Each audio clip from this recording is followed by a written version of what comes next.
Hello Facebook friends.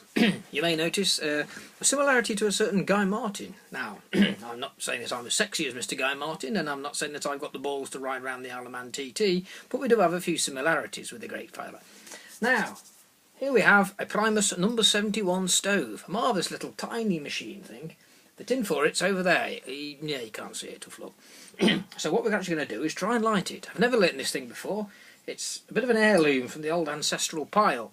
So I dug it out a few weeks ago and saw a few YouTube videos on how to light the things, and they work off lamp petrol, but this is more like very old, smelly, probably quite out of date petrol. But we'll have a go because it's been in a while since I've had a petrol device on the estate.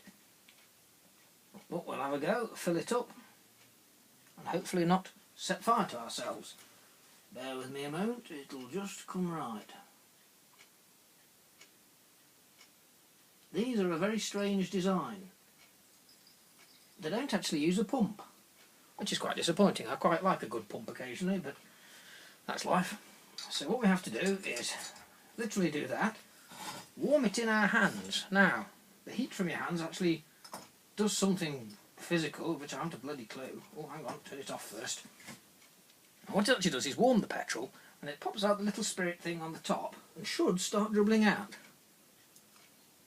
I can't see it dribbling out yet.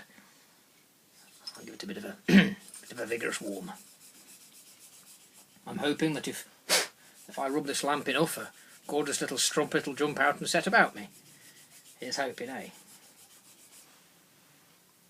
I still can't see the fuel in the top.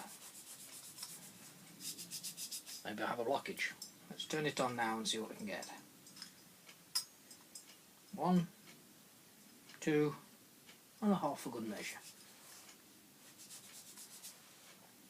Ah, there we go. Right. Now then, it'll flare up for a few moments. You can see it's lit. There we go, there's a light. Just remove that for safety's sake. I estimate this stove to have been built at some time in the 1940s, post-war. They're made in Sweden, actually, by the Primus Stove Company. Those Swedes are crafty little buggers. You can see the fuel bubbling up, but it sort of sprays out the vent and then it rares up. Let's pop some ventilation on just in case.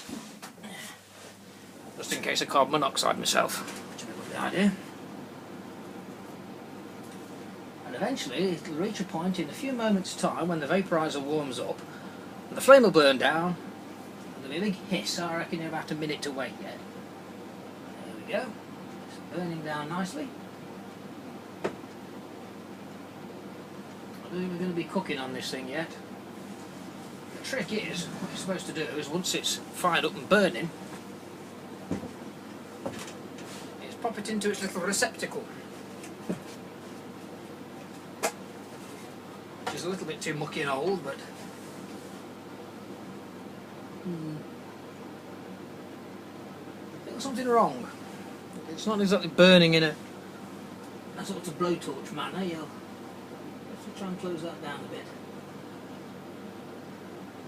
Or a bit up maybe. Oh dear, I've killed it. Right. Keep your eyes peeled for video number 2, hopefully when I figured out why it's